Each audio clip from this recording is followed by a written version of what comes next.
সবাই কথা বলতে পারি।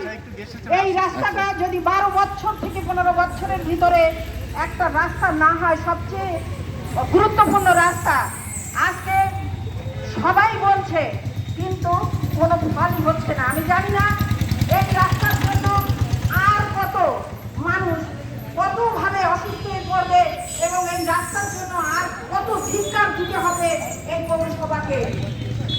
কারণ এই রাস্তাটা মানুষের প্রাণ কেন্দ্র।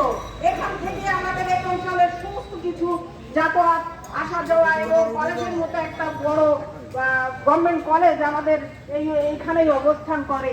কিন্তু একবারও আমরা ভেবে দেখি না। আপনারা 2 নম্বর ওয়ার্ডের সদস্যরা, আজ এখন আমি বলতে চাই, আপনারা কেন আশেপাশে দাঁড়িয়ে আছেন? আপনারা আমাদের সাথে একাত্মতা ঘোষণা করেন। আপনারাও আসুন, আপনারা এসে আপনাদের অধিকার, আমরা যখন সব ওয়ার্ড থেকে এসে আপনাদের জন্য দাঁড়িয়েছি, আপনারাও আসুন আমাদের সাথে একাত্মতা ঘোষণা করুন। আর যত তাড়াতাড়ি আপনারা আসুন। পৌরসভায় অনেকে তো বললো 1 সপ্তাহ সময় দেওয়া হয়েছে। 1 সপ্তাহের ভিতরে যদি এই রাস্তা না হয় তাহলে আমরা অন্য ব্যবস্থা এবং পৌরসভা ঘেরানোর মতো ব্যবস্থা নেওয়া হবে। তাই যত তাড়াতাড়ি হোক। কাকে বলবেন? পৌরসভায় কোনো গার্জেন আসে বলে আমার মনে হয় না। তাই কাকে বলবেন?